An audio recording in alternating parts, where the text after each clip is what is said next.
continuación.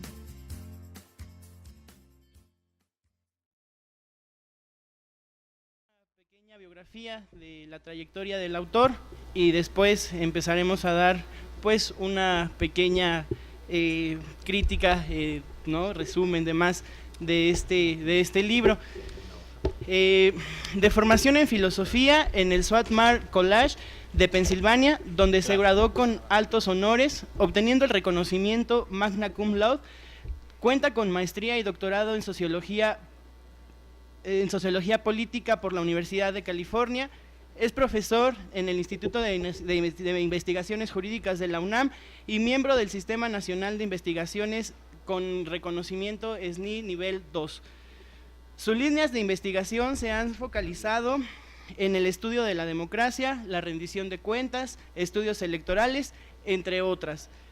Autor de 12 libros y uno de los escritores de análisis políticos más leídos de México y en México, misma razón por la que se ha invitado recurrentemente en espacios impresos, radiofónicos y o televisivos.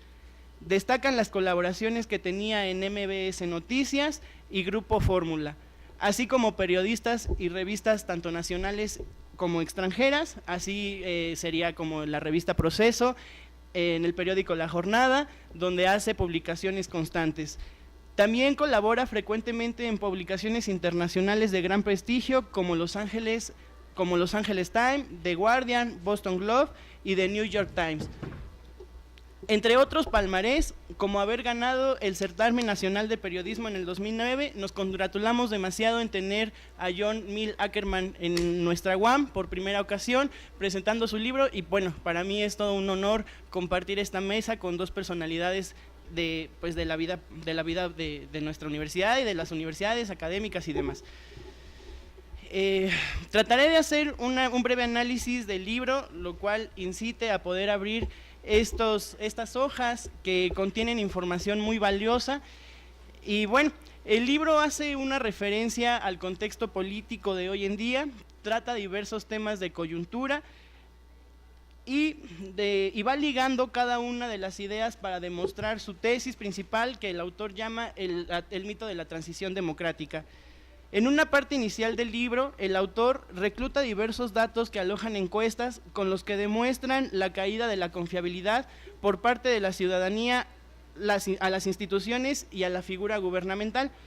De hecho, las instituciones, este punto que aborda el doctor Ackerman me es muy interesante, muy importante, debido a que él comenta bajo estos análisis, bajo estas estadísticas, que esta confiabilidad se ha ido perdiendo dentro de la población, lo cual genera pues una gran satisfacción de saber que la población no está dormida, está despierta, está con ganas y con ánimos de poder realizar nuevos objetivos y nuevos trazos. Pero también creo que hay un punto que es muy importante, de lo cual también se tiene que hacer un análisis muy importante. Creo que también, bueno, hay intrépidos políticos que también le han sacado raja a la devaluación de estas instituciones y de las figuras gubernamentales. Y hay un argumento que lo difunden demasiado, el cual es muy preocupante para cuando se dan las campañas electorales, que engloban, aparte de sobajar y de denostar a la clase política, también los engloban. Y esto hace que generalicen. Para empezar, la generalización es una falacia, ¿no? Es la misma falacia por generalización. Creo que esto lo tenemos que poner en el centro del tema, en el debate público, porque obviamente las personas no son iguales, ¿no? Hay diferencias muy marcadas entre una y otra, y creo que también los proyectos políticos son muy diferentes. Y bueno, a final de cuentas, este tipo de discursos pues enfilan a que el 70% de desprestigio que tiene o que ha tenido Peña Nieto se disperse entre los que no votan y entre los que anulan su voto.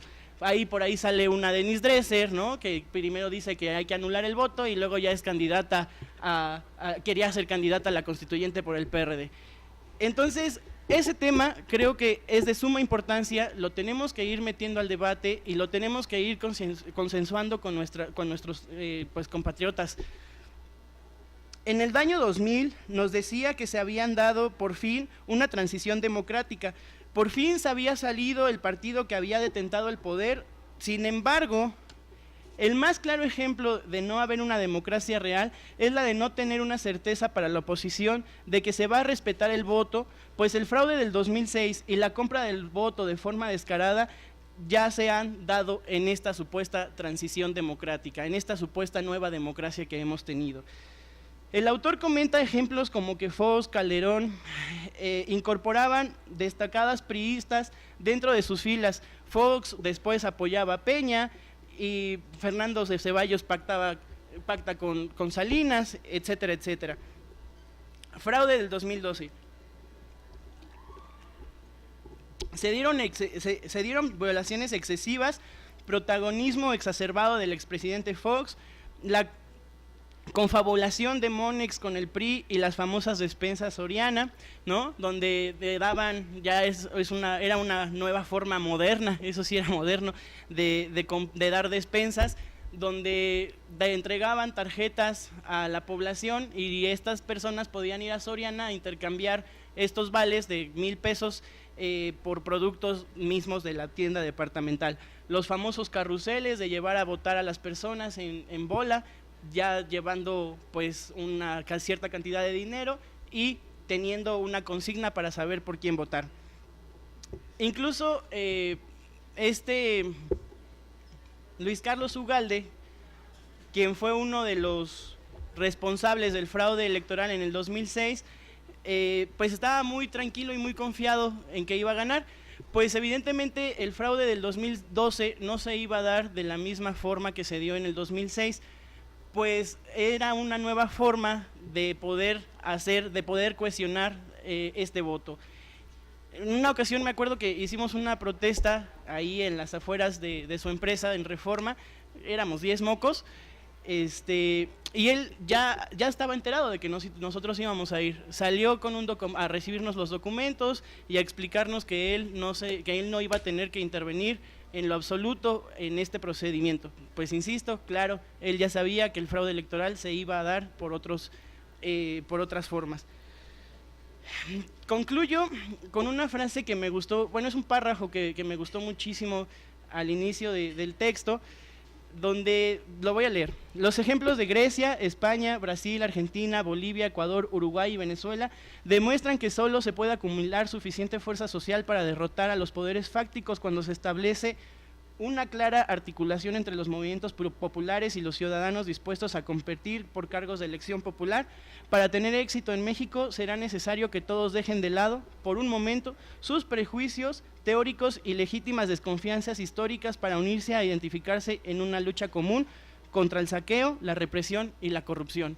Creo que es un párrafo enorme, es un párrafo donde se demuestra, donde nos da una directriz por dónde tenemos que caminar. Si nosotros observamos, la izquierda mexicana, como en muchas ocasiones, está totalmente dividida. Y bueno, las etiquetas, ¿no? Que unos son chairos, que otros son chairos reformistas y que otros somos chairos reformistas maricones. Y bueno, la fauna se va diversificando, ¿no? Se va ampliando con mucha facilidad. Y bueno, no hay que ofendernos, entre chairos creo que es socialmente aceptado, no es cierto. Y bueno, por último termino que la invitación del autor es a construir un sistema democrático eficaz. Muchas gracias. Me fue el libro.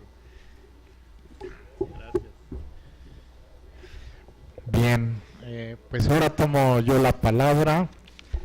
En primer lugar, lo que quiero decir es que me siento muy honrado de tener la posibilidad de hacer un breve comentario sobre este libro de John Ackerman, El mito de la transición democrática. John, es la primera vez que vienes por acá, pero no será la última, ¿sí? Porque te vamos a tener que invitar más seguido para el debate.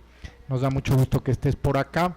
También es un gran honor estar aquí en la misma mesa con Rodrigo, ¿sí? Que no se dijo nada de él. Él es consejero académico, representante de los alumnos de Derecho en nuestro consejo académico, ¿sí? Y además un militante de las causas políticas y sociales. Bien, el libro de John Ackerman. Aquí me gustó la lectura de este libro y los invito a que lo lean, a que lo compren y lo lean. En primer lugar, porque presenta dos ideas que yo creo que son muy importantes, que retomemos todos, que reflexionemos y que actuemos en consecuencia. Uno, el mito de la transición democrática, ¿sí? En este libro hay muchos argumentos y muchos ejemplos de por qué esta idea de la transición democrática, que se nos viene recetando no desde el 2000, desde antes, desde las reformas políticas allá en los 80s electorales, cuando se legaliza la izquierda, ¿sí? Desde los años 80, se nos vende la idea de la transición democrática a la española, ¿sí? El 2000 es significativo porque pareciera que con la alternancia, entre comillas, de poder, el PRI deja el Ejecutivo Federal, parecía una demostración de que efectivamente estaba culminando esa transición a la democracia.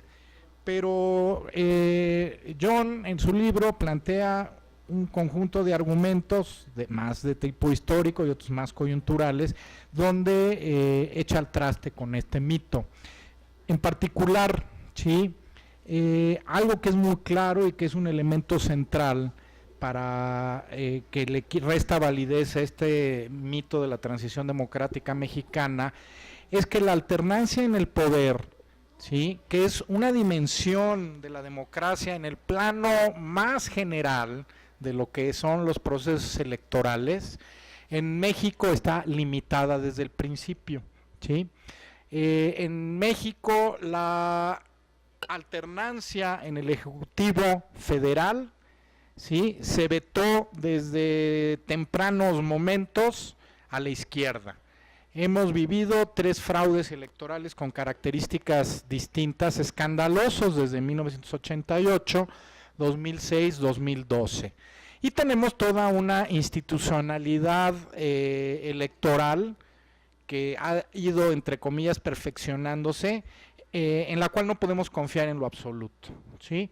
En las elecciones intermedias del año pasado volvimos a ver los mismos vicios, ¿sí? Las reglas no son parejas.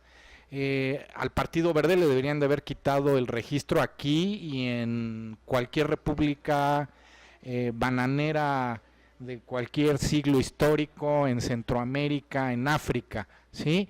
Y aquí los defensores de que no se le quitara el registro fueron los propios funcionarios, ¿sí? Los máximos funcionarios del Instituto Nacional Electoral. Todas las reglas no son parejas en el plano electoral y hay un veto, ¿sí? La izquierda no puede tomar el poder del Ejecutivo Federal. Entonces, esa es una dimensión. La democracia tiene muchos más contenidos, pero bueno, yo señalo el autor hace un recuento en los diferentes capítulos del libro, que no se los cuento para que lo lean, ¿sí? Cómo la pérdida de la soberanía, la pérdida del país, pues en los hechos implica, ¿sí?, lo contrario del avance de la democracia en el país durante los años del neoliberalismo. Pero bueno, esta es una idea central.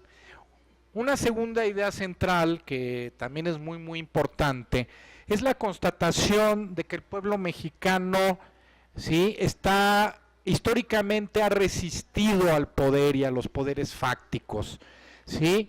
Esto en contra de las hipótesis de que los mexicanos somos agachones, ¿sí? Y lo que se demuestra aquí también en el libro es que eso es una falsedad que le conviene a los que detentan el poder.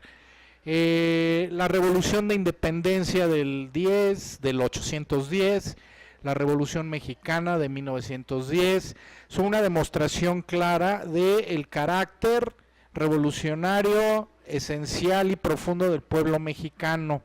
Incluso con la institucionalización de la revolución mexicana, la resistencia siempre ha estado ahí, ¿sí? desde los 40, sí, es más, desde termina el conflicto armado en 21 y la resistencia y la lucha por profundizar las reformas sociales y políticas siempre ha estado presente. Los 40, los 50, John hace referencia a los ferrocarrileros, a los maestros, los agraristas. Siempre ha habido resistencia del pueblo mexicano en contra de los opresores, ¿sí? Él en particular pone mucho énfasis a movimientos que se han dado en los últimos 30 años, ¿sí? Desde el zapatismo, ¿sí? Desde las candidaturas a la presidencia, primeramente de Cuauhtémoc Cárdenas, las de López Obrador, ¿sí? Y más recientemente, evidentemente, el movimiento de resistencia que se desarrolla frente a los crímenes de Ayotzinapa, ¿sí?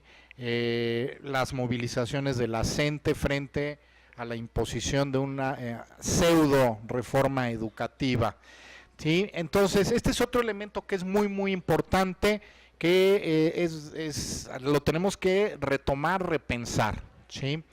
Tercera cuestión que a mí me gusta mucho del libro, es un libro que tiene una perspectiva desde el periodismo, en el sentido de que está documentado en términos de las coyunturas que estamos viviendo. La coyuntura siempre la corta uno hasta cuando le conviene a uno, ¿verdad? La coyuntura es hoy, pero también tiene su perspectiva histórica.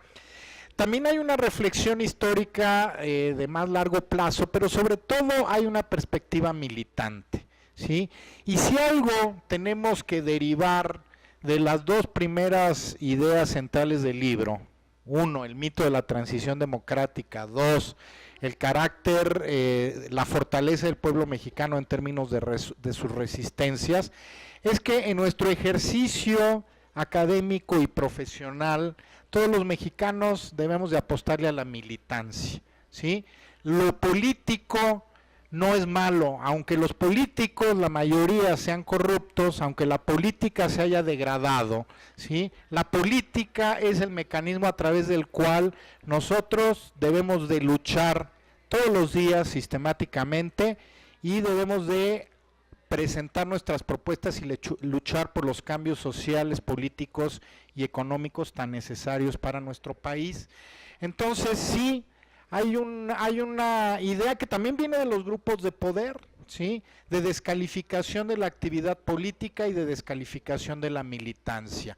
Frente a la política corrupta, la respuesta debe ser más política. Siempre hay que hacer política, siempre hay que militar, siempre hay que criticar, ¿sí? Y siempre hay que plantear opciones de poder. Entonces no hagamos caso a esa degradación de la política. En términos del discurso, no hagamos caso a los que nos mandan a nuestras casas, ¿sí? A que no nos metamos en broncas, a que nos pongamos a trabajar. Tenemos que militar. Cuarto punto, el libro. ¿Por qué es interesante el libro a partir de estas tres perspectivas? Porque es un libro totalmente polémico, ¿sí? Se detectan una serie de elementos, ¿sí? Que se prestan a la polémica y podríamos estar platicando y discutiendo, ¿sí? Horas y horas y horas. Por eso lo vamos a tener que invitar más a John para discutir algunas de las temáticas. Pero ustedes lean el libro, ¿sí? ¿Por qué?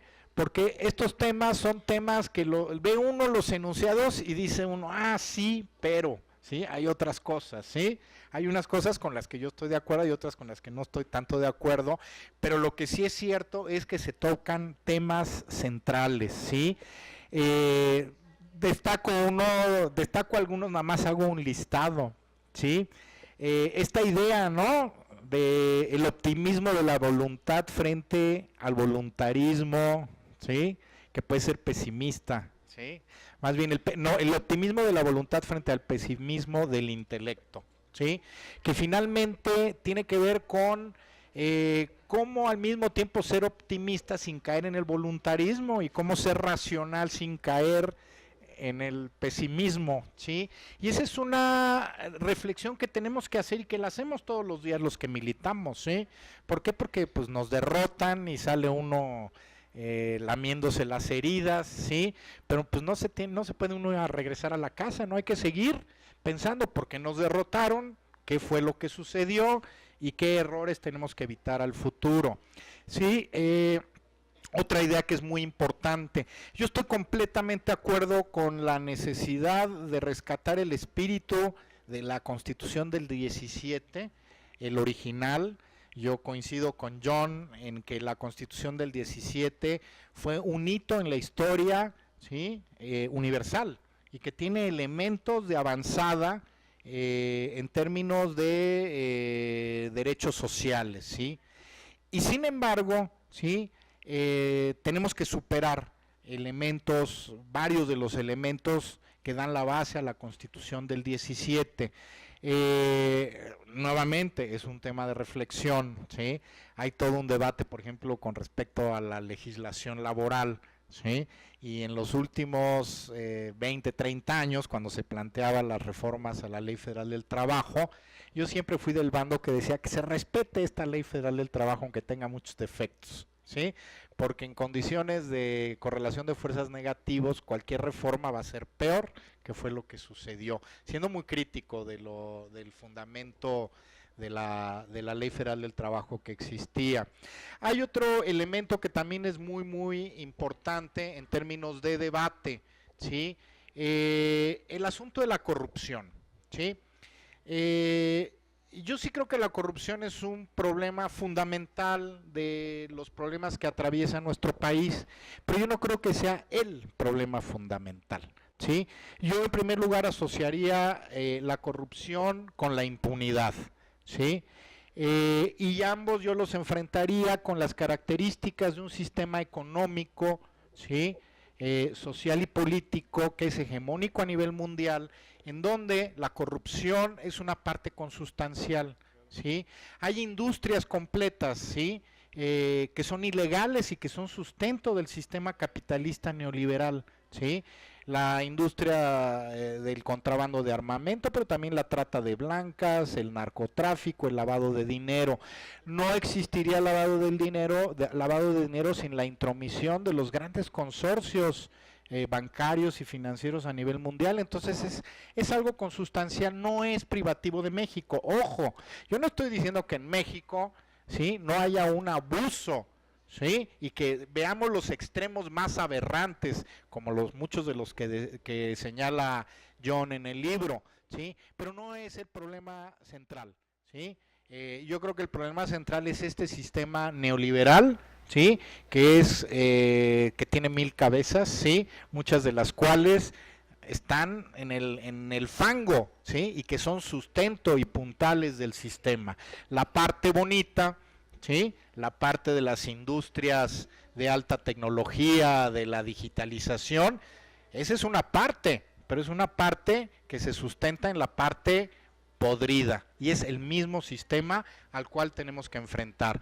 Y digo, esto nada más es un ejemplo de los temas que vienen ahí y que hay que leer para organizar discusiones y reflexiones. Una última, yo coincido, sí, en que el Estado capitalista, ¿sí?, desde la caída del llamado socialismo real, el Estado capitalista como forma y el Estado capitalista mexicano están atravesando una crisis estructural, ¿sí? Sin embargo, esta crisis estructural no necesariamente significa que vaya a haber un colapso de los poderes fácticos ni de las formas estatales. Yo estoy convencido, ¿sí?, de que sí, hay partes del sistema que vemos cómo se derrumban cotidianamente, pero hay que tener mucho cuidado de pensar, de ser voluntaristas, de ser demasiado optimistas, ¿sí?, porque este estado, ¿sí?, de las 1000 cabezas, ¿sí?, tiene formas de recomponerse, ¿sí?, y lo hemos estado viendo sobre todo en el último año, ¿sí?, América Latina. En América Latina hubo una marea rosa que se fue consolidando durante la década de 2000, ¿sí?, y esa marea rosa está siendo atacada de manera brutal, ¿sí?, pero hay una contramarea, ¿sí? Entonces tenemos, ya habíamos visto los antecedentes y tenemos que ser muy cuidadosos. Yo no sé por qué en este país la gente quiere tanto a los demócratas. Y los gobiernos demócratas cuando han ganado en Estados Unidos han sido más perniciosos para América Latina que los republicanos, simple y sencillamente porque los demócratas son más cosmopolitas y los republicanos tienden a ser más nacionalistas, ¿sí? Pero con Obama, sí, con Bush no nos fue tan mal, pero con Obama el golpe de Estado en Honduras, nuevo tipo de golpe de Estado, y luego el de Paraguay, estuvieron practicando, lo intentaron en Bolivia con la escisión de una parte, no prosperó, pero han seguido trabajando y son los demócratas, ¿sí? Son los demócratas y ya lo lograron en Brasil, ¿sí? No digo que sea definitivo, nada es definitivo en la política, por eso siempre hay que militar.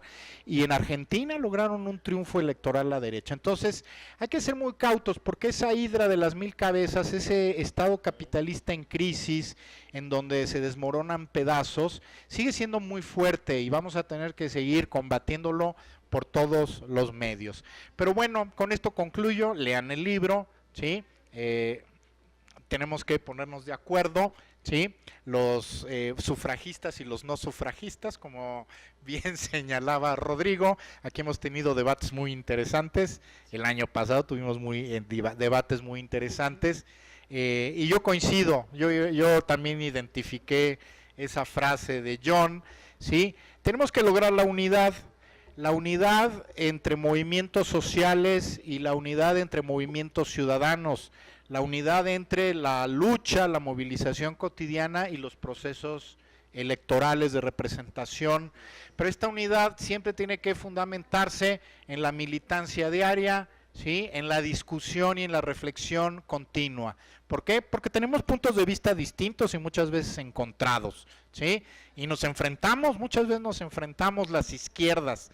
Yo creo que es difícil hablar de la izquierda, las izquierdas. Entonces, en esa lucha, la reflexión, el debate, las contradicciones las tenemos que ir superando, ¿sí? En aras de la derrota de la hidra capitalista. Muchas gracias.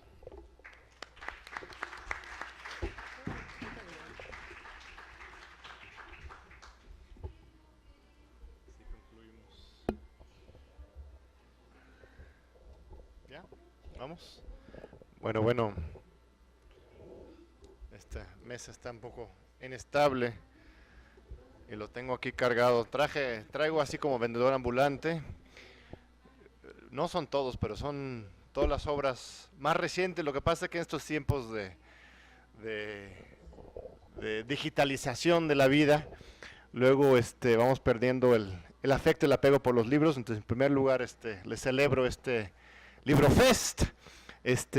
Traigo mis botanas a la mesa. Este es el que estamos presentando, pero de hecho estos dos son más recientes, incluso son de 2016 estos dos, y hay otros libros sobre temas variados de derecho electoral, organismos autónomos, sobre el fracking, que es el que me acaban de entregar ayer mismo. Este está todavía calientito.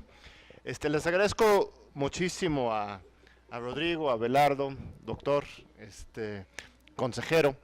Es un honor y un gusto realmente estar aquí. Aquí me dicen que la Facultad de Derecho pues es progresista, de izquierda, lo cual me trae bastante. Aquí normalmente yo soy del Instituto de Investigaciones Jurídicas, doy clases en la Facultad de Derecho, pero generalmente los abogados aquí en China, pasando por Argentina, Francia y los Estados Unidos, típicamente son muy conservadores. Normalmente privilegian el orden sobre el cambio, el status quo sobre la transformación social. No debería ser así en México.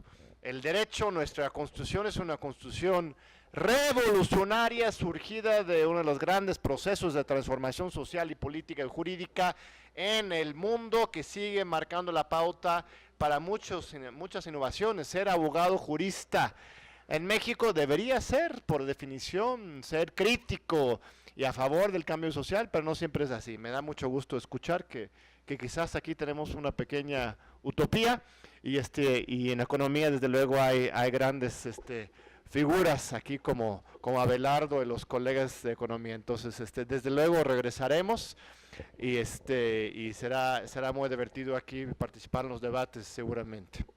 Este libro sobre el mito de la transición democrática, que ya hemos pues presentado desde Vancouver hasta San Cristóbal de las Casas, pasando por pues, una docena de entidades federativas aquí en la Ciudad de México, aparte de la Ciudad de México, lo escribo precisamente como una llamada a despertar, una invitación a la rebeldía, una convocatoria a la unidad. Tenemos que partir, yo creo que Abelardo y Rodrigo resumieron muy bien los argumentos centrales. Tenemos que partir de una gran mentira, y es quizás la mentira más nociva, que es esa de que los mexicanos seríamos apáticos, inconscientes o agachados. Un colega periodista hace unas semanas mandó un tuit. Es un periodista, colega, un gran respeto, amigo para él, no lo mencioné por nombre, pero decía, era un viernes en la tarde noche, evidentemente estaba cenando con alguien, y decía, me da mucha pena, palabras más, palabras menos, tener que explicar a los invitados extranjeros por qué el pueblo mexicano, viviendo una situación de tanta crisis, es tan pasivo y domesticado. Incluso utilizó esta palabra. Esto es un amigo, colega, que es crítico, que está frustrado, que no hay más movilización social. Pero esto es una expresión, al final de cuentas, de un discurso del poder, muy claro. Televisa, el Pacto por México, no nos están ofreciendo una vía de salida. No nos están ofreciendo ninguna utopía alternativa, progresiva, aunque sea de derecha. Ellos lo que están haciendo es todos los días minando, intentando minar nuestra seguridad y nuestra cultura y nuestra historia. Cada uno de los principios y las prácticas, desde la soberanía nacional hasta los maestros democráticos, los maestros rurales, una gran tradición al respecto, hasta nuestras universidades públicas, nuestro petróleo, se trata de uno por uno irnos quitando en el ámbito económico, político, social y histórico, esas cosas que nosotros nos hemos identificado como ser mexicano. Nos hacen querer sentir o quieren hacernos sentir mal por el simple hecho de ser mexicanos. Ser mexicano, y esto lo documentamos en el libro, por ejemplo, esto inicia, lo marcamos muy claramente desde 2011, en que Felipe Calderón lanza algo que se llama la Iniciativa México. No sé si se acuerdan de esta iniciativa. Fue justamente en el contexto en que Felipe Calderón empezó a ser atacado como un asesino, como un presidente que había generado un baño de sangre en el país, en que todo el mundo empezaba a despertarse al hecho de que docenas de miles, y ya llegaba a más de 100,000 en sus sexenios de muertos, estaban cayendo como moscas en nuestro país, que estábamos perdiendo toda una generación que sobre todo eran jóvenes, y que era una mentira de que se matan entre ellos, que eran delincuentes matando a delincuentes, que no hay ninguna manera de investigar o llevar un juicio contra un muerto, mucho menos condenarlo de ser un delincuente, que esto era un mero pretexto para precisamente llevar a cabo una especie de limpieza social, un aniquilamiento de la población mexicana, que era una guerra no de las drogas, sino en contra del pueblo mexicano. En ese contexto en que se lanzó esta estrategia, ese movimiento más bien del no más sangre, no sé si se acuerdan, empezó primero con unos moneros amigos, Hernández, Helguera, y una red muy amplia de los moneros críticos que tenemos muy fuerte en México. Se generalizó, se utilizaron las redes sociales para difundir este mensaje. También en esa época vendría el movimiento por la paz de Javier Sicilia en contra de la guerra contra contra las drogas y a favor de las víctimas, a favor de un cambio integral y profundo del país. Se le cayó la máscara al régimen de Felipe Calderón, en general del autoritarismo que están viendo en este momento, entonces empezaban desesperadamente a buscar otras soluciones. Es en ese contexto que lanzan la iniciativa México. No sé si se acuerdan, pero uno de los anuncios insignia de esa iniciativa era, ponían a Javier Aguirre apostado hasta arriba en el ángel de la independencia, declarando que tenemos que despedirnos del México de los complejos, del México del pasado, de la nostalgia por nuestra revolución, y apostarle por el nuevo México de sí se puede. Ese México individualista, consumista, al final de cuentas es una cultura política estadounidense. Esto es norteamericana, estadounidense. Este mismo Javier Aguirre, en esas mismas fechas, fue captado, creo que por un micrófono abierto, o incluso igual lo dijo en una entrevista abierta, ustedes me corregirán, pero dijo Javier Aguirre por esas mismas fechas que los mexicanos son unos jodidos. Era en ese momento director técnico de la selección nacional. O sea, esto condensa en un simbolismo muy fuerte. El director técnico de la selección nacional, la persona que quizás más se debe a México como país y que tiene una responsabilidad más importante cultural y políticamente incluso, está diciendo que México somos una bola de jodidos y que tenemos que dejar atrás todo pasado que tenemos y mejor plantear un futuro de individualismo y de competencia, y que ellos llaman competitividad. Esto va embonado con la lógica de la supuesta transición democrática. Si México es una democracia, pues cada quien que se dedique a lo suyo.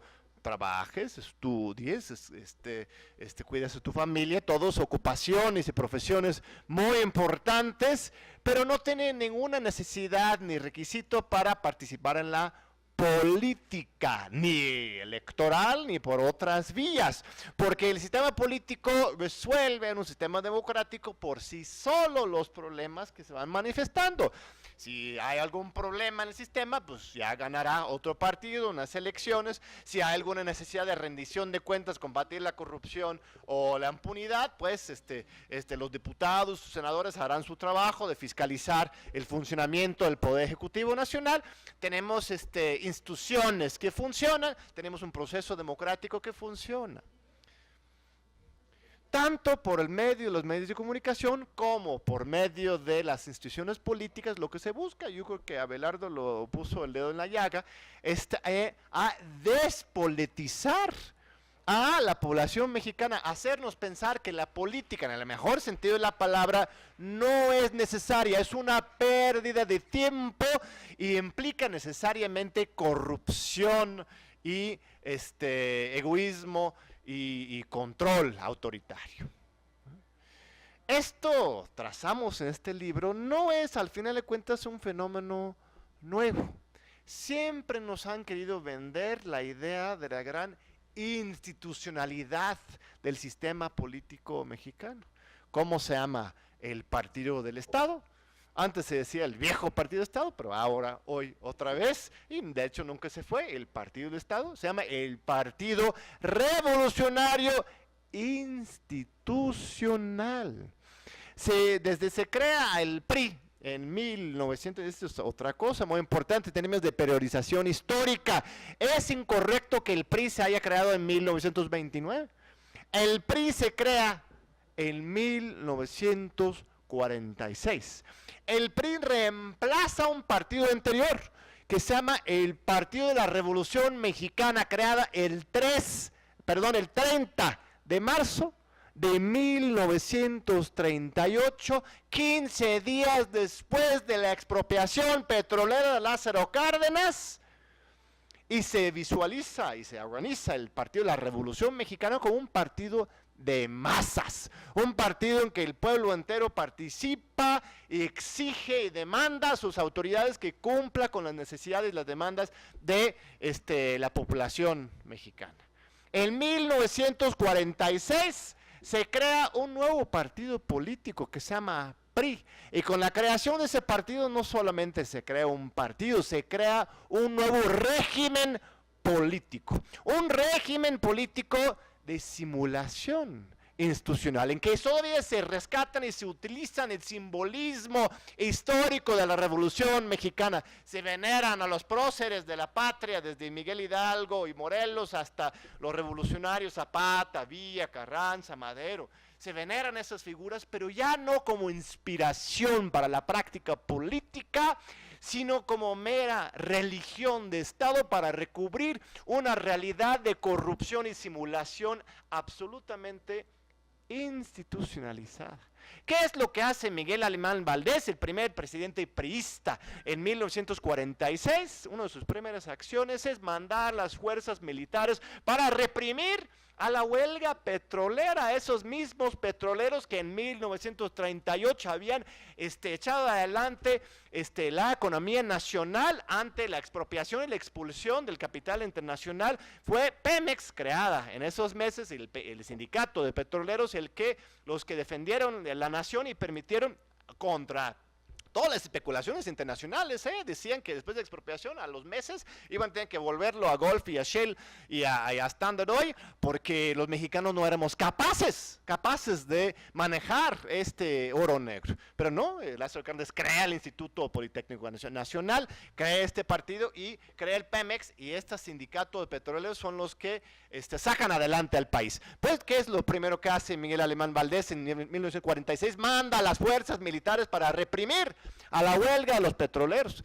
Unos meses, años después, él otorgará la primera concesión a Televicentro, próximamente Televisa. Es ahí en el sexenio Miguel Alemán que se empodera a Televisa como el vocero del Estado. Es durante ese sexenio, todos los historiadores coinciden, uno no está inventando nada, es cuando inicia la gran corrupción de Estado, la complicidad entre los gobernantes, la clase política más poderosa y los grandes empresarios del país, que hoy es lo que nos está hundiendo el país, en los Panama Papers, las tarjetas Monex, el grupo IGA, OHL, todas estas cosas no son nada nuevo.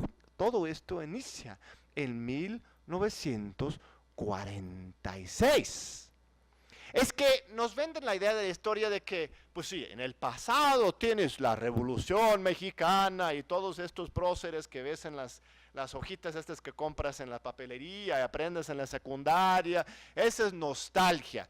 México ya es un país moderno, democrático, entonces tenemos que dejar atrás esto y avanzar hacia un México moderno y sobre todo fusionarnos con los Estados Unidos. Pues resulta que todo gran país en este mundo, exagero quizás, pero en los últimos siglos, los grandes países, los que han logrado construir una prosperidad y una paz y una participación democrática, siempre han sido países que valoran su historia y su cultura. No son países que rechazan, repudian o se avergüenzan de su país o su cultura. México, lo que tenemos, la UAM, la UNAM, nuestro petróleo todavía a medias, nuestro sistema de educación nacional, nuestras instituciones que sí son grandes instituciones, nada más que están cooptadas y controladas por un grupo bueno, pues podríamos poner cualquier adjetivo ahí, ¿no? A algunos les gusta mafiosos, a unos dicen rufianes, alimañes de los tepocatas, ¿vale? Sí, que prometía Vicente Fox expulsar una vez que él llegara en 2000. Todos los países han logrado rescatar sus tradiciones y a partir de ahí avanzar. No estoy abogando por una nostalgia estéril, patriotero de Viva México nada más, sino y aquí está la portada de este libro, tenemos una bandera mexicana que implica mucho, que es producto de luchas de siglos, se está desmoronando. Pero todavía tenemos unos rompecabezas que lo podemos volver a armar. Ustedes saben que la misma independencia mexicana fue de las más populares y participativas en el mundo. No sé si han estudiado historia, algunos aquí. La independencia de Brasil ¿Alguien aquí sabe cómo Brasil llegó a ser independiente?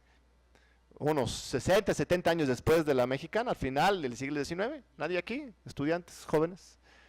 Bueno, Brasil llega a ser independiente porque el emperador de Portugal regresa a su país y deja ahí su hijo.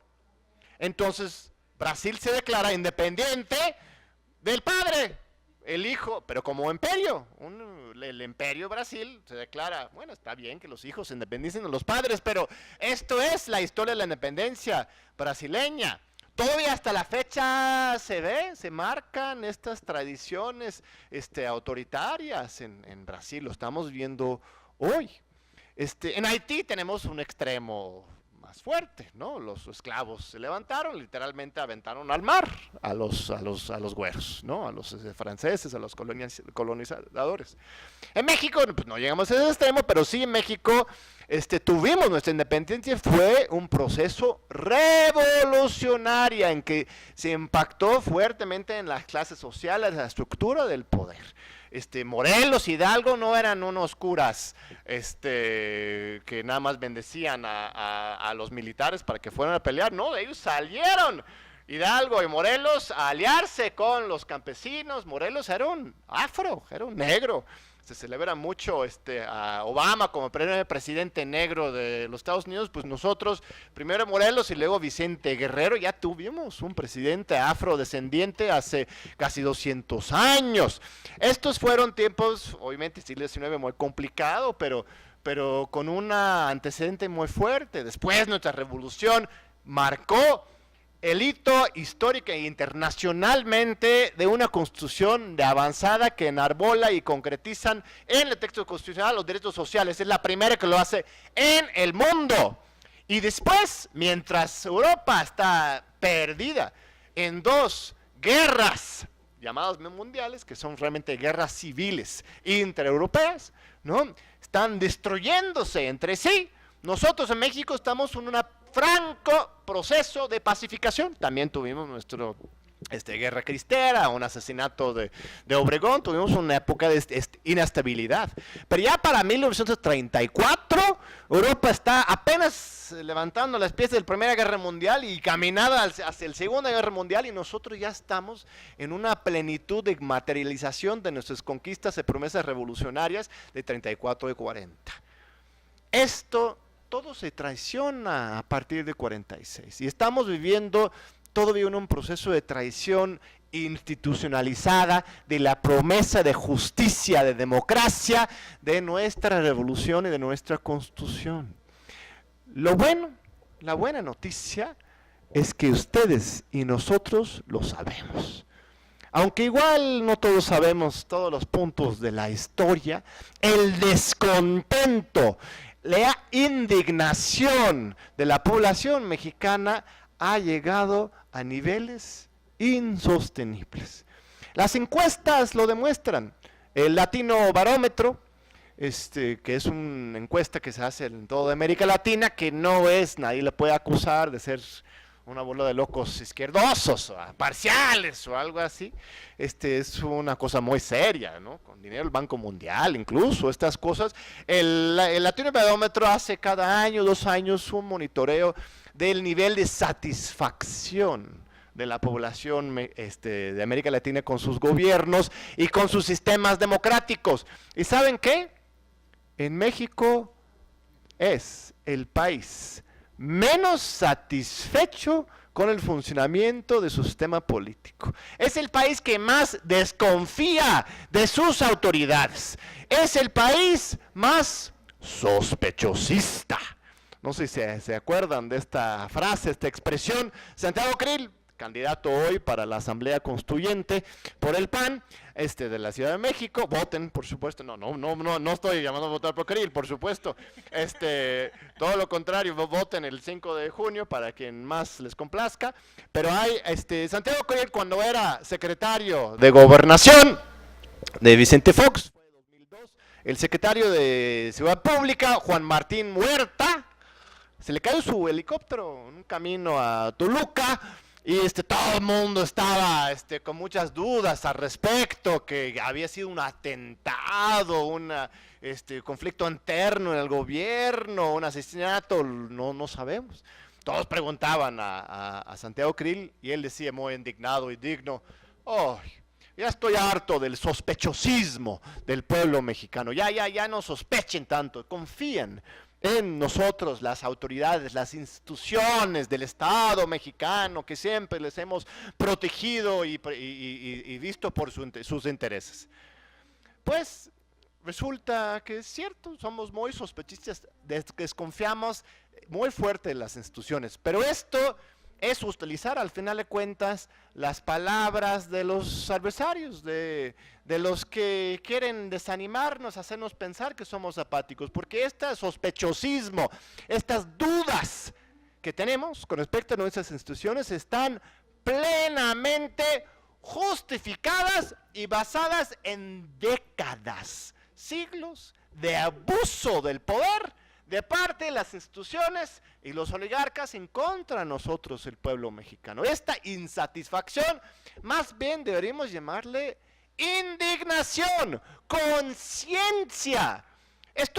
Mi interpretación va totalmente en contra de la interpretación tradicional de la ciencia política mainstream. Tú preguntas a José Waldenberg o preguntas a Samuel Huntington y se preocupan, se angustian terriblemente con estos números porque para ellos esto demuestra que la población mexicana es muy, les falta cultura de la legalidad, les falta confiar en nuestras instituciones. En una entrevista con Lorenzo Córdoba, mis respetos, es colega mío de jurídicas, presidente del INE, pero dio una entrevista a la revista Proceso hace unos 6 meses, en que dijo que hay graves riesgos a la democracia mexicana.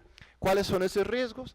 Porque la población pues desconfía, no confía en nuestra labor, no, ni un ápice de autocrítica de todo lo que ha hecho y dejado de hacer el Instituto Nacional Electoral, IFE, previamente IFE en estos años, para ganar esa desconfianza. O sea, realmente el problema es la desconfianza o la falta de confiabilidad de las instituciones. Si tu esposo llega todas las noches a la casa y te golpea, y el otro día en la mañana tú lo perdonas y le dices que lo amas, que confías en él, que tú sabes que él en el fondo realmente está queriéndote, y luego ese mismo día en la noche lo mismo pasa, el siguiente día también, y sigues perdonando y confiando en alguien que te golpea y te hace la vida miserable. ¿Cuál es el problema? ¿Cuál es la solución? Bueno, más bien esto es una muestra de una conciencia desarrollada porque confías, o más bien de un problema que tú tienes frente a una situación de abuso. Yo digo, nosotros como pueblo mexicano estamos en una situación de abuso constante de parte de las instituciones. Lo peor que podemos hacer es seguir dando cheques en blanco, confianza ciega a un sistema que no está defendiendo nuestros intereses. Entonces, y lo vemos en las calles, es falso que no nos movilizamos todos los días. Un minuto, ya vamos terminando. Ya nos están corriendo, ya, pero nos quedamos aquí a conversar. Todos los días en las calles de México hay movilizaciones, todos los días, de maestros, de estudiantes, de defensores del medio ambiente, de lo que quieras, en contra de los parquímetros, en contra de la subida de la tarifa del metro, para defender las tierras del despojo. Hay todos los días manifestaciones. Lo que nos falta no es conciencia ni tampoco acción. Lo que nos falta es articularnos, entendernos de un mismo lado de la historia y dejar de lado estas discusiones estériles, al final de cuentas, entre el voto, el no voto, entre el zapatismo, el cardenismo. No, todos estamos luchando por un país mejor y se puede hacer absolutamente todo. El hecho de que acudes este domingo a votar no te quita nada. El próximo día, el día antes, puedes movilizarte en las calles, puedes ir a Chiapas, puedes hacer lo que quieras para solidarizarte con la gente. No tienes que sacrificar ese derecho para también hacer un trabajo comunitario y social directamente. Es justamente a partir de esta generosidad de trabajo en conjunto que vamos a poder cambiar este país. Entonces, al final de cuentas, pues sí, retomamos esta expresión de Gramsci del pesimismo de intelecto. Tenemos que ver las cosas de frente como están en nuestro país. Están desapareciendo estudiantes, están asesinando a periodistas, están robando los recursos naturales y nuestra historia, pero al ver esa realidad no aventarnos al abismo triste, llorando de que no se puede hacer nada, no. La historia es larga, es muy profunda y depende de las acciones de todos y cada uno de nosotros para cambiar la historia, porque la hemos hecho como mexicanos muchas veces en el pasado y ahora nos toca hacerlo otra vez. Muchas gracias. Casa de Libros Abiertos.